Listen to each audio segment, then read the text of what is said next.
आइए मेरे दोस्तों, आपका स्वागत है श्रीमद् भगवत गीता पाठ में। आप सबके मंगल की कामना करते हुए भगवान का नाम लेकर शुरू करते हैं। ओम शंकरम शंकराचार्यम केशवम बादरायणम सूत्र भाष्य कितो वंदे भगवन्तौ पुनः पुनः।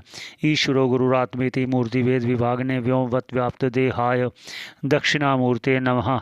ओम शांति ही शांति ही शांति ही। मेरे प्यारे दोस्तों, भगवान ने अब दो मार्ग बताए, दो प्रकार की निष्ठा बताई अर्जुन को। एक ज्ञान निष्ठा कही, एक कर्म निष्ठा कही, और अब उसके बारे में और विस्तार से थोड़ा सा बता रहे हैं कि वो समझ पाए अर्जुन जो पूछा है। ये करुणा होती है गुरु की कि उन्होंने एक प्रश्न किया, उसको इस ढंग से समझा दिए ताकि वो पूर्ण रूप से समझ पाए जो उसने पूछा है। आइए पहले उच्चारण करते हैं भगवान ने आगे क्या कहा। ये 4 नंबर श्लोक है।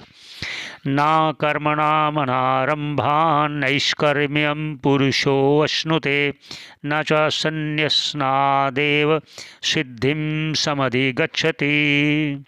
अब इस पर भाष्यकार क्या कह रहे हैं वो भी चलते हैं। कहते ना कर्मणा ना कर्मणाम अनारंभान, मतलब कर्मों का जब हम आरंभ ही नहीं करेंगे तो उसका लाभ क्या होगा जब कर्म ही आरंभ नहीं किया। तो आगे, और वो कर्म कैसा, निष्कर्म्यम, अगर निष्काम कर्म आरंभ नहीं किया, निष्काम कर्म, निष्कर्म्यम, निष्काम कर्म अर्थात भगवत प्राप्ति के लिए भगवान के अर्पण कर देना।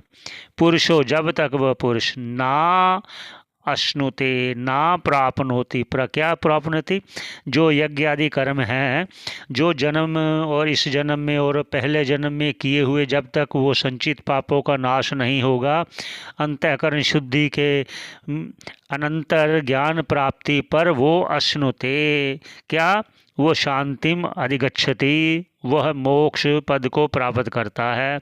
और भी क्या कह रहे हैं, ना चा संन्यस्नात एव, और ना ही बिना ज्ञान के कर्मों का त्याग।